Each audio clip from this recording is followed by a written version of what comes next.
Are you a full-time RVer and you'd like nothing more than to freeze your black tank completely solid? Well, let me tell you how.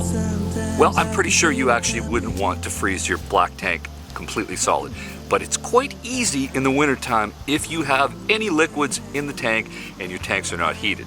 It's just simple chemistry, folks. Now, my RV is a 2008 and it only has insulated tanks, and I do not have heated tanks. So I have to be careful when it gets really cold here in the winter. So our Vancouver winter weather, say that twice, Vancouver winter, Vancouver winter weather, went from a fabulous winter to typical winter where we got snow, and it's currently -4 Celsius as I'm doing this video, which would be about 25 Fahrenheit for you Americans. Now the kicker is, for the next few days, it may not even get above freezing, so that means my tanks are going to be subjected to constant below freezing weather.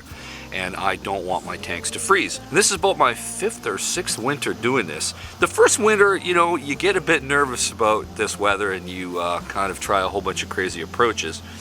And I've tried heat tape. I've even thought about putting in one of those heated pads. After I've had many heat tapes fail, I've decided I don't rely on things like that. I like to rely on chemistry because it's passive and doesn't require any monitoring. So what I do is I look at the forecast and decide when the perfect time is to dump my tank to get ready for the cold weather, and then I start using windshield washer antifreeze. Yes, I do. It's the cheapest solution, gallon for gallon. Now you can also go and use the plumbing antifreeze, but this stuff is a lot more money. If you got it, use it, but try to use the cheap stuff, I think. So what I do is the number 2, using the windshield washer fluid. Doesn't sound great. You know, it smells okay. It smells like alcohol, I guess. And into the tank it goes. Oh, someone's calling me.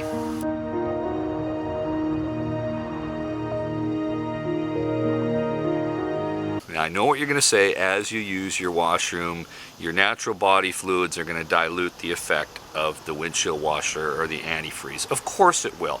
But if you're still using it straight and only diluting it with urine, which probably freezes at -1 Celsius as it is because of the salts and minerals in our bodies, I still think you're good till at least -10 or -15 Celsius easily. The one thing you absolutely want to avoid is that block of poo in your black tank that you can't get out because the weather is so cold that you can't dump. So this is a simple, no-brainer strategy that doesn't require electricity or anything else like that. So I suggest you check your RV to see what type of heating system you have for your tanks, if any. Many of the vans and older Class Cs, especially the smaller ones, don't have them. Some of you don't even have insulated tanks at all. So you might want to take a look, because you might want to take a look and learn what you got and find a strategy. There are ways of ducting some of your furnace heat towards your tank if the design of your RV allows it, and that's a cheap solution that could work, and most of the big Class A's do that already. You might also want to check to see if that heated tank pad actually even works, especially if your rig is old, because it might not even be working. Might be a good idea to check that. And if you got one of those 12-volt tank heaters so that you can boondock, that's going to suck a lot of power. So I suggest you use windshield washer fluid instead, and save the electricity for running your furnace, which is going to run 8 or 10 amps an hour. Now let's talk about the gray tank. Do you leave the valve open? Do you leave the valve closed? It's almost like a religious question because everybody has an opinion on it. I am of the opinion of leaving it open. Does the valve freeze open when you do that? Yes, it does. Absolutely, positively. And I just checked my valve from last night. It's frozen open. But the easy way to open it when you need to close it and fill it up with water to do a dump is just run a full tank of hot water through your system. It'll melt it.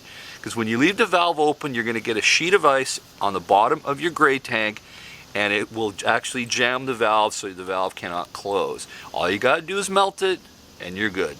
Or if you want to keep the valve closed, if you want to buy even more windshield washer fluid, you can start dumping this in the tank too. But I suggest your results will not work so well because when you're showering and trying to dump this stuff in afterwards or before, you're going to have a very diluted solution that will not protect you to a very cold temperature. That's just my thinking on the matter. And of course, keep your water intake hose, unless it's heat taped or one of those heated hoses. Don't even bother, just fill your tanks up. Your interior fresh water tanks cannot freeze as long as you have heat going on inside your RV.